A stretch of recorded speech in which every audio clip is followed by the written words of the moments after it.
기도하겠습니다. 하나님 아버지, 내 죄 때문에 받게 된 시험을 다른 사람 탓으로 돌리며 원망하고 분노하였습니다. 내 원칙을 고집하면서 가까운 사람들을 힘들게 하고 그들을 구원에서 멀어지게 하였습니다. 나에게 고난이 찾아올 때마다 말씀을 의지하지 않고 사람과 세상에서 위로받으려고 의지하였습니다. 주님, 오늘도 말씀하옵소서. 듣겠습니다. 예수님의 이름으로 기도합니다. 아멘.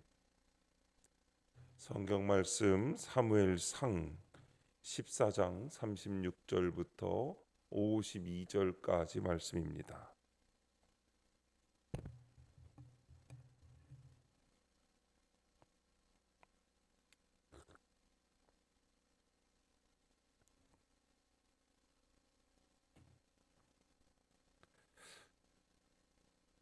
찾으신 말씀을 다 함께 한 목소리로 읽겠습니다. 사울이 이르되 우리가 밤에 블레셋 사람들을 추격하여 동틀 때까지 그들 중에서 탈취하고 한 사람도 남기지 말자.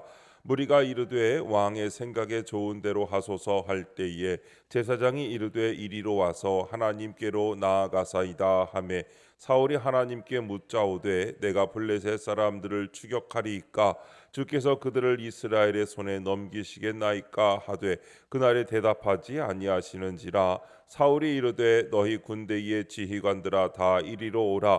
오늘 이 죄가 누구에게 있나 알아보자. 이스라엘을 구원하신 여호와께서 살아계심을 두고 맹세하노니 내 아들 요나단에게 있다 할지라도 반드시 죽으리라 하되 모든 백성 중 한 사람도 대답하지 아니하매 이에 그가 온 이스라엘에게 이르되 너희는 저쪽에 있으라. 나와 내 아들 요나단은 이쪽에 있으리라. 백성이 사울에게 말하되 왕의 생각에 좋은 대로 하소서 하니라. 이에 사울이 이스라엘의 하나님 여호와께 아뢰되 원하건대 실상을 보이소서 하였더니 요나단과 사울이 뽑히고 백성은 면한지라. 사울이 이르되 나와 내 아들 요나단 사이에 뽑으라 하였더니 요나단이 뽑히니라. 사울이 요나단에게 이르되 네가 행한 것을 내게 말하라. 요나단이 말하여 이르되 내가 다만 내 손에 가진 지팡이 끝으로 꿀을 조금 맛보았을 뿐이오나 내가 죽을 수밖에 없나이다. 사울이 이르되 요나단아 네가 반드시 죽으리라. 그렇지 않으면 하나님이 내게 벌을 내리시고 또 내리시기를 원하노라 하니 백성이 사울에게 말하되 이스라엘의 이 큰 구원을 이룬 요나단이 죽겠나이까. 결단코 그렇지 아니하니이다. 여호와의 살아계심을 두고 맹세하옵나니 그의 머리털 하나도 땅에 떨어지지 아니할 것은 그가 오늘 하나님과 동역하였음이니이다 하여 백성이 요나단을 구원하여 죽지 않게 하니라. 사울이 블레셋 사람들 추격하기를 그치고 올라가매 블레셋 사람들이 자기 곳으로 돌아가니라. 사울이 이스라엘 왕위에 오른 후에 사방에 있는 모든 대적 곧 모압과 암몬 자손과 에돔과 소바의 왕들과 블레셋 사람들을 쳤는데 향하는 곳마다 이겼고 용감하게 아말렉 사람들을 치고 이스라엘을 그 약탈하는 자들의 손에서 건졌더라. 사울의 이름은 요나단과 이스위와 말기수하요 그의 두 딸의 이름은 이러하니 맏딸의 이름은 메라비요 작은 딸의 이름은 미갈이며 사울의 아내의 이름은 아히노아미니 아히마스의 딸이요 그의 군사령관의 이름은 아브넬이니 사울의 숙부 넬의 아들이며 사울의 아버지는 기스요 아브넬의 아버지는 넬이니 아비엘의 아들이었더라. 사울이 사는 날 동안에 블레셋 사람과 큰 싸움이 있었으므로 사울이 힘센 사람이나 용감한 사람을 보면 그들을 불러 모았더라. 아멘. 죽지 않게 하니라라는 제목으로 말씀의 은혜를 함께 나누겠습니다. 본문 요약입니다. 사울이 하나님께 블레셋을 추격할지 묻지만 하나님은 대답하지 않으십니다. 그러자 사울은 그 잘못이 누구에게 있는지 찾고 요나단이 한 일이 드러납니다. 사울이 왕 위에 오른 후 사방에 있는 모든 대적을 쳤는데 행하는 곳마다 이깁니다. 첫 번째, 대답하지 아니하시는지라 36절부터 40절까지 말씀입니다. 사울은 블레셋을 추격하여 한 사람도 남기지 말라고 합니다. 그때 제사장이 하나님께로 나아가자고 말합니다. 이에 사울이 하나님께 블레셋을 계속 추격할지 묻지만 하나님은 대답하지 않으십니다. 사울에게 침묵으로 응답하신 것입니다. 그러나 사울은 자기를 돌아보지 않고 이 죄가 누구에게 있는지 알아보자고 합니다. 하나님의 침묵은 우리가 더 깨달아야 할 것이 있다는 응답입니다. 남의 죄만 보려는 완악함을 버리고 내 행동을 먼저 돌아보아야 합니다. 적용 질문입니다. 나는 내 탓이라고 먼저 고백합니까? 아니면 다른 사람을 탓하며 분노를 쏟아냅니까? 사울은 하나님의 무응답으로 인하여 시험에 들었습니다. 그런데 사울은 그것을 다른 사람의 죄로 여깁니다. 성도가 받는 시험은 팔복의 관점에서 보아야 합니다. 이는 죄의 유혹에 미혹되고 죄 가운데 헤매다가 죽음으로 가라고 하나님이 허락하신 것이 아닙니다. 하나님은 친히 사람을 시험하지 않으십니다. 시험은 오직 나의 욕심 때문에 받는 것이며 그로 인해 능히 통과하지 못하는 것입니다. 따라서 우리는 시험 받을 때 내 죄를 보며 애통해야 합니다. 나의 구원을 위한 연단 과정으로 보아야 합니다. 이렇게 나의 죄성과 연약함을 주님께 내어놓고 회개하며 가족과 이웃 역시 나의 죄와 욕심 때문에 시험받는 것임을 알고 창자가 끊어지는 아픔으로 애통할 때 위로와 천국이 임하는 것입니다. 시험을 통과한 성도에게는 생명의 면류관이 준비되어 있습니다.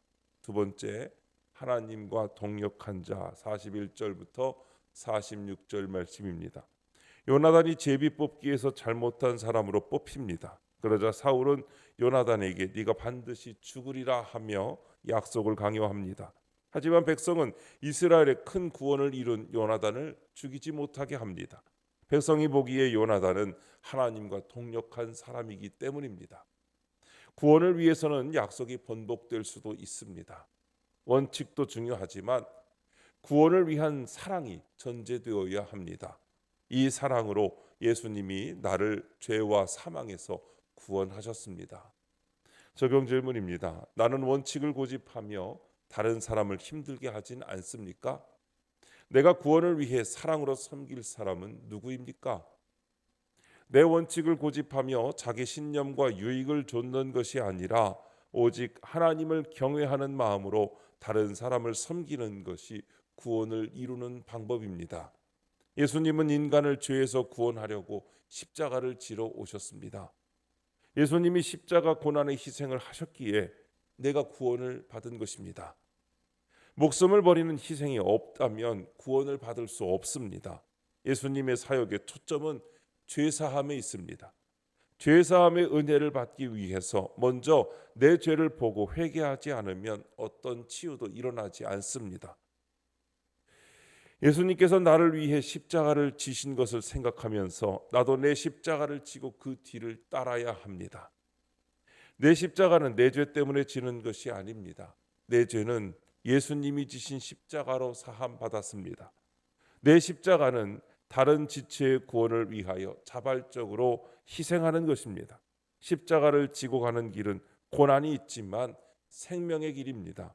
내가 구원을 위해 사랑으로 섬길 사람은 그동안 나의 원칙으로 내가 피곤하게 했던 사람입니다.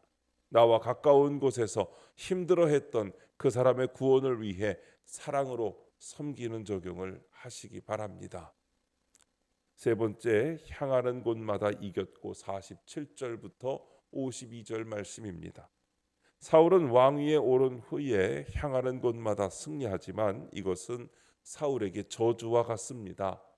세상 성공을 이루니 하나님의 말씀이 들리지 않기 때문입니다. 요나단은 모르고 꿀을 먹었지만 내가 죽겠습니다라고 죽음을 각오했습니다. 이런 요나단 덕분에 이스라엘이 큰 구원을 이루게 된 것입니다.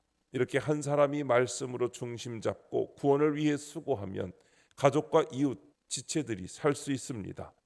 또 내가 죽고자 하면 하나님은 나를 살려줄 한 사람을 허락하십니다. 적용 질문입니다. 나에게 고난이 찾아올 때마다 의지하려고 하는 것은 누구입니까? 하나님은 사람의 지혜가 아닌 오직 그분의 뜻대로 세상을 다스리십니다. 그러므로 하나님의 능력 앞에서 인간의 능력과 지혜는 아무 소용이 없습니다.